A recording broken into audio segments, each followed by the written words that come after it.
Good afternoon, everybody. So it's been a long hiatus for me from my phone and from Facebook.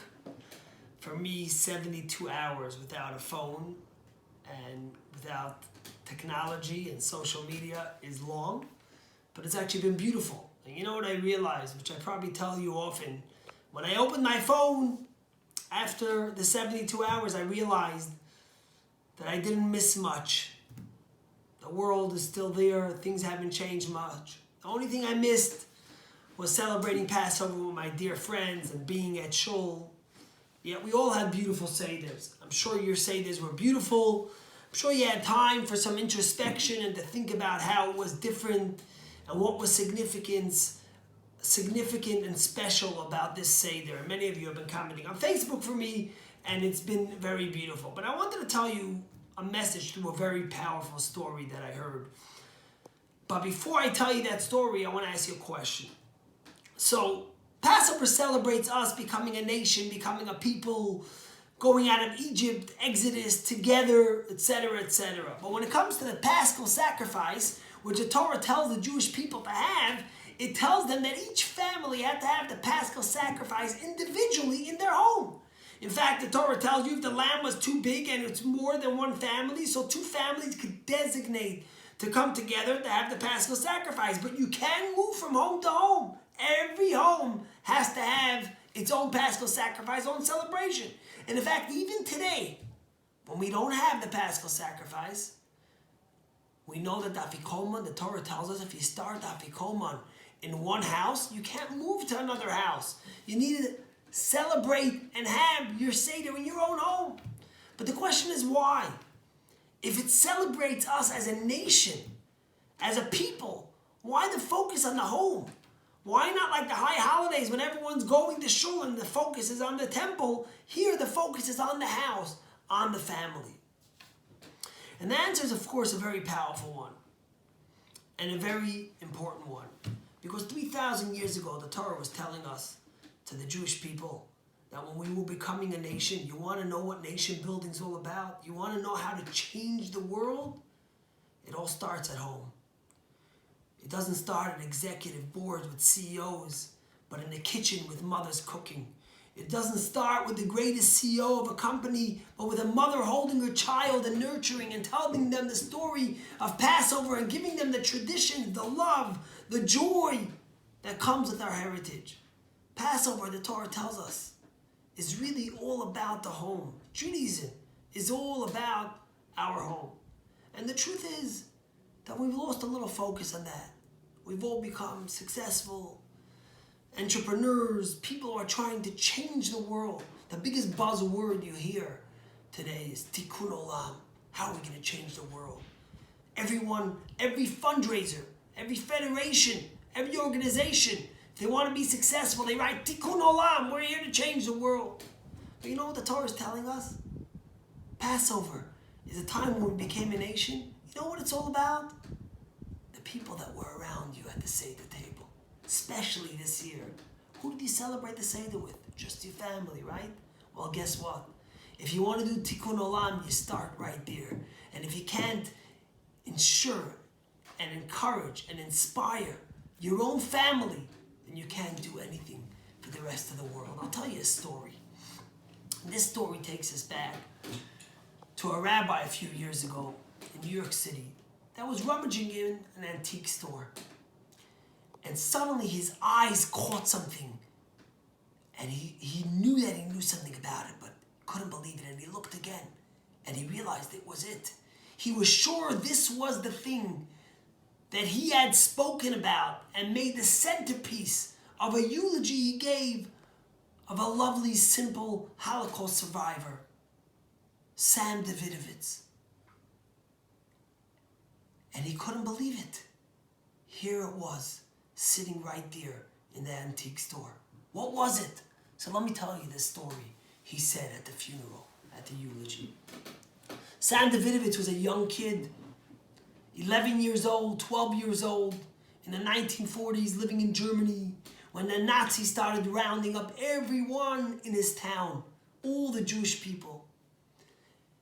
But he was a smart kid, And unlike many Jews who maybe thought they were just being rounded up to go to another place, to be in a ghetto, he recognized the dangers. He realized what the Nazis were trying to do to annihilate and kill his community and the Jewish people. And he decided to do an act of defiance. Sam said, they want to erase our memory. I'm going to make sure there's something to remember.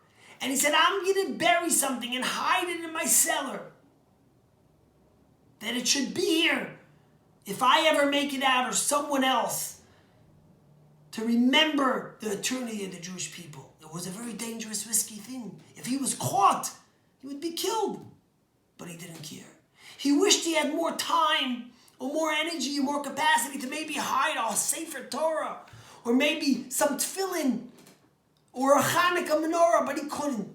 There was one thing that he had that he was able to hide. And he took that beautiful silver Seder plate that was passed down from generation to generation through his father. And with trembling hands, he dug under the cellar of his home and he hid the Seder plate, the beautiful Seder plate with all the different ornaments and designs. He was schlepped away and he went through cattle cars and trains and starvations and marches and hungers. And many a time, he felt like giving up. And as he confessed to his rabbi years later, I wanted to say, forget it, let me just die. But every time he remembered that Seder plate. And every time he said, I have to be there. I have to survive to be able to bring that Seder plate to memory, to relive it, and to make sure that it's never forgotten. And it pushed him. That Seder plate became the focus of his challenge throughout his ordeal in the concentration camps, always trying to survive to get that Seder plate. And believe it or not, Sam survived. And with a spirit that was no match for his weak body, he went back to his town and went down to the cellar of his old home and dug up the Seder plate and took it with him. He rebuilt his family and had children and had grandchildren. And the Seder plate was the epicenter of his home, of tradition, of survival, of who he was, where he came from, of the message of Passover to his family. And at the funeral just a few years ago, the rabbi had spoken about this powerful man and about the Seder plate. And the rabbi turns with trembling hands to the antique dealer and he says, how do you have this? And he says, it's from an estate sale. It was a family whose grandfather was very traditional, but they weren't. And it didn't have much significance to them. And they gave it to us in the estate sale for $150. It'll be all yours. And the rabbi's heart sunk. Sunk not just because of what the Nazis did, but what apathy did. That here was a Seder plate that traveled through so much and had so much survival and meaning, yet because of apathy, it had no significance to its family. And the rabbi counted out $150 with trembling hands, and he gave it to the antique dealer, and he brought it home and he put it on his shelf in his study, and he kept on looking at it. And after a few minutes, he went into his phone book, and he made one phone call, another, and finally he made a phone call to an 11-year-old child, and he spoke to him on the phone.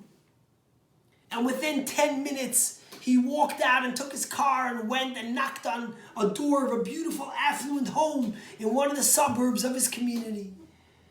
And out came a little boy, Danny, the 11-year-old boy who spoke on the phone, and opened the door for him. And he sat down at the dining room table with the mother and the father and this boy. And he retold the story about Sam Davidovich's Seder table plate, but this time with so much more passion, with so much more fervor, with so much more enthusiasm to relive it to this family. And guess what? He gave him the Seder plate, and he inspired them to make sure to keep it at the epicenter of their home, to cherish that tradition. And 2 years later, Danny had a bar mitzvah at the shul with his parents. His father and him wrapped tefillin. They had a Seder. And they relived this powerful story and message of their grandfather. You know, when you go to Israel today and you tell someone, how are you? They say, Hakol Beseder. Everything's okay, right? But maybe the word could be Hakol Beseder. Everything is at that Seder. I think the message of this year, people say, Rabbi, how was your Seder? You sat just with your family. I think this year, literally, it was Hakol Beseder. Everything was at our Seder table. The messages we had to impart to our children, the love we have to give them, the Tikkun Olam that starts at our Seder table. You know, maybe, just maybe, God was sending us a message and telling us that the first year when the Jews celebrated the Seder, I told you, how do you celebrate the Seder? At your home, with your family, focusing only on your family. And we lost sight. We got worried about how many guests we have, how many people could we invite, how beautiful could our Seder be, who could say our Seder lasted longest, who had the best brisket, who had the most people, who was in the most exquisite vacation area, who knows what. But the Torah said, God says, you forgot the message of Passover, that nation building starts at home with your family. And maybe, just maybe, that's the message that Hashem gave us this year. That we had to focus on our family, on our children, on our spouses, on ourselves, on giving them the messages, on telling them the Seder plate of our grandfather and our grandmother, of our great uncle and our great aunt, who gave up so much and sacrificed so much for those traditions. And they survived. And they were able to grab that Seder plate and bring it to America. And are we going to let apathy? Are we going to let that Seder plate end up in an antique store because we're new and we have new traditions and because it doesn't make a difference to us? Heaven forbid. So my friends, think about the Seder you had today and let it be a beginning. Let it be a message from Hashem to us, from the Almighty. Guys, friends, let's refocus. Let's regroup. Let's have a new Passover that starts with the focus on our family, on our immediate loved ones, and making sure they know our traditions, they know our messages, they know that Tikkun Olam is about them. Tikkun Olam means fixing our little world and remembering those traditions and cherishing the laws and the messages and the responsibilities that Hashem has given us. Chevre, we still have another 5 days of Passover, including today, or 4 after today. Grab that moment. We don't know when quarantine will finish and we'll be back in our communities, which will be great. But now we have a responsibility to get that Seder plate from the antique store, pull it off the shelf, put it on our table and tell our kids, friends, let me tell you the story of our grandparents. Have a great day.